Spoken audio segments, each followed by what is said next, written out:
Forget the delays, forget the people who aren't signing up and the doctors who are just fed up. Forget all that, and I want you to focus on this. The folks for whom we did all of this, they don't even want this.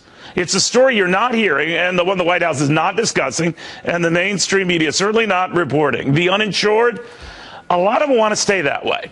Welcome, everybody. I'm Neil Cavuto, and ain't that a kick in the pants? We end up taking our entire healthcare system and turning it upside down to cover the uninsured, and now the uninsured don't even want it. Few are signing up for it. Many more are just not interested in it. And in Las Vegas, 10,000 workers are striking over it. That's their choice, of course.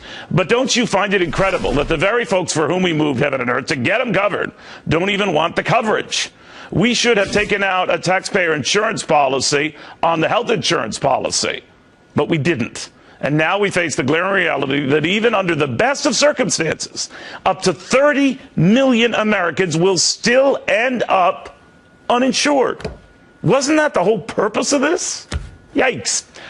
Now, to Las Vegas Sands president and COO Mark Leven on what he makes of all of this and those striking workers who don't much like the new health care law. But might you say they really shouldn't be complaining to you? They should be taking their beef to Washington, right? Well, I think, Neil, that what has to happen is the people have to raise their voices and get behind getting this law off the books or making enough significant changes so that it can do what it's supposed to do in the first place. What is their beef, Mike? Can you explain what's going on? Well, I don't really understand what the union's doing in terms of the strike potential situation, but obviously costs are going up and not going down, and benefits are going down and not going up. So the end result of it is that the individual workers are going to be paying more under their union plan and getting less. And when that happens, people object. Yeah, I think you hit the nail on the head there. And I think what's sad about this is whether you're sophisticated at this stuff, and you are, or just counting on the word of politicians, a lot of other folks were assured they had their plan, they could keep their plan, they certainly were going to pay more for their plan, and now they're coming to discover whether they're in a union or not, or whether they're just a small mom-and-pop operation, had a policy, and that's not what it is, or they're paying a lot more for what it is. It's not panning out, and that's very frustrating to a lot of people, isn't it? Well, I think it is very frustrating but the people who, the most interesting thing about it is the people who didn't have insurance aren't signing up for the insurance in the first place. So all it's causing is a problem in the system that was working to begin with and not in the area where the system wasn't working.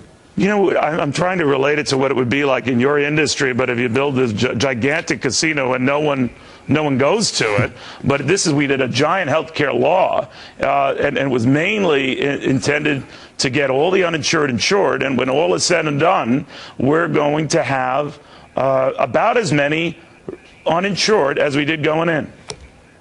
Oh, I think we're going to have more than uninsured. Well, I think you're right about that. And that's the problem, and it's depending upon a lot of youth insurance, which they're not signing up either. So the end result is it's not working, and it needs to be changed. But that's only part of the job problem that we're having. It's eliminating jobs, not creating jobs, and that's a bigger issue. Now, a lot of union workers, not only in your industry but outside, are very concerned about what you just mentioned there, that they had no idea that there was a level at 50 or 51 workers, at which point a lot of businesses could decide to cut you off, make you part-time to avoid having to pay for your health insurance. And it's happened across the country by the millions. And I'm wondering if even delaying provisions in health care, even delaying a corporate mandate, is going to delay that pain. In other words, I always think it's reality delayed, but not reality denied. Well, I think, unfortunately, the delays are delaying until the election in 2014. You're right. And after that, they want to take the pain away now so that re-elections can keep this law in effect. And that's trying to fool the people, and we don't think that should happen.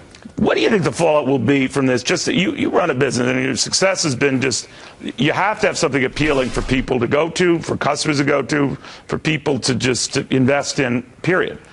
And I'm told by a lot of Democrats, those who came up with this, that, Neil, give this thing time. But normally, not all the time, but normally, Mike, I've discovered that if you launch the Hindenburg, it almost always explodes. The same scenario, it almost always explodes. Well, I think that's true, but I think these delays, giving it time, is only going to let the noise go down. But the fact is, you got a basic thing that's bad to begin with, just like the Hindenburg. Eventually, it is going to explode. And by postponing that explosion till after the 2014 elections is simply going to try to fool people. Yeah. We'll watch closely. Mike, it's a pleasure. Thank you very much.